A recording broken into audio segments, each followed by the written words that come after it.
Cool. So, Mr. Stilling.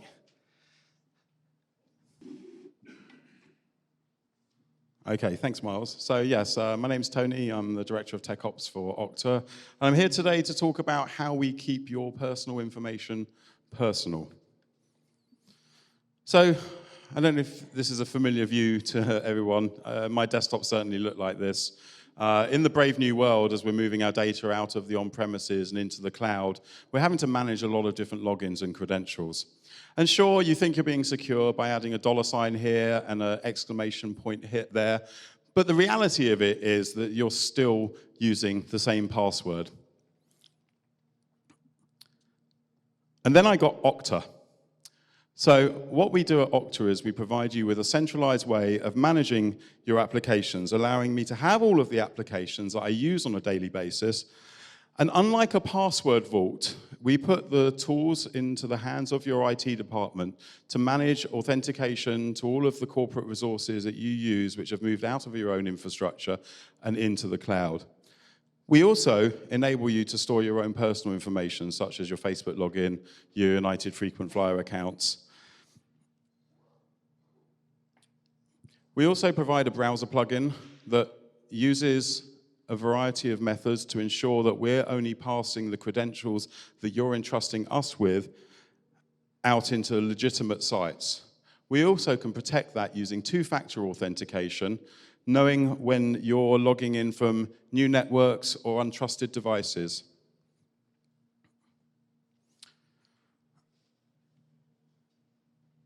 Because when it comes to protecting data, we are the weak link. We give our personal information out to give to people every day, just in the order to do business. You give your credit card over at Starbucks.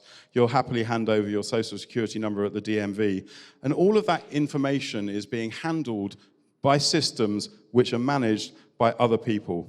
And any small mistake along the way will become the next data breach. So what do? We should all be familiar with the traditional eggshell security approach, where we harden on the outside, but our insides are still soft and gooey and open to abuse. And so we need to start understanding everywhere our data is accessed from. So it's fine that you have a login and a password, but what if that login attempt is coming from China and you last logged in a coffee shop in Baltimore? Something's up there.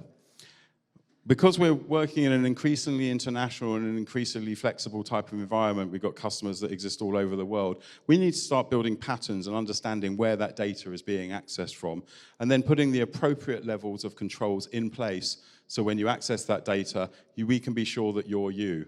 Just because I've got your login name and password doesn't actually mean that I know who you are. We need to understand who should have access to that information and what the normal behavior is for that information. For example, if you've been using Chrome day in, day out for the last year, and all of a sudden you log in from an Internet Explorer, I question your browser choice at that point, but we might, in the traditional model, not treat that as suspicious. We might treat that as something which is just perfectly fine. We need to be able to provide this information in an easy-to-use format and to be able to build rules around it. So you can start to build up heuristics and start to build up access pattern behaviors so you can trust the place in which you're trying to access that data. And we must capture this information across everywhere we store it. It's not just in one app, but for every company, confidential and personally identifiable information is in dozens of places.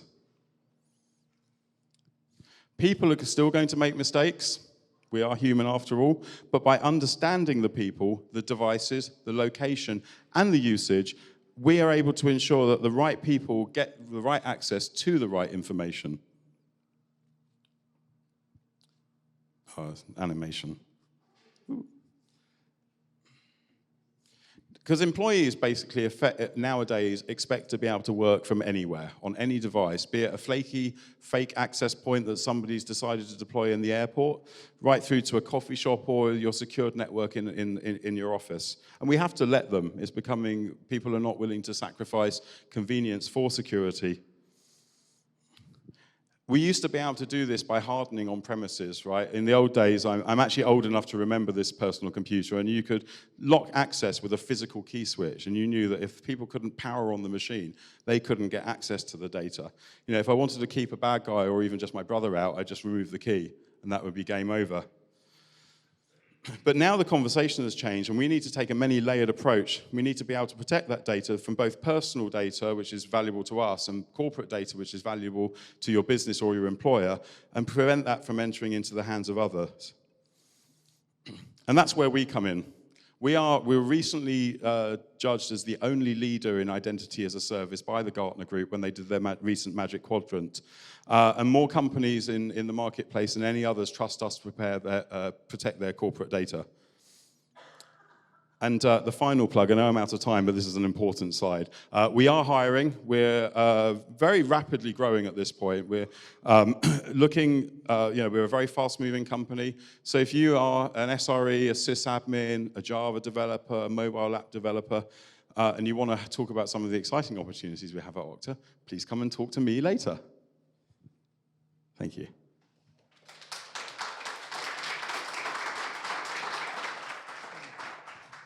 Thank you, sir.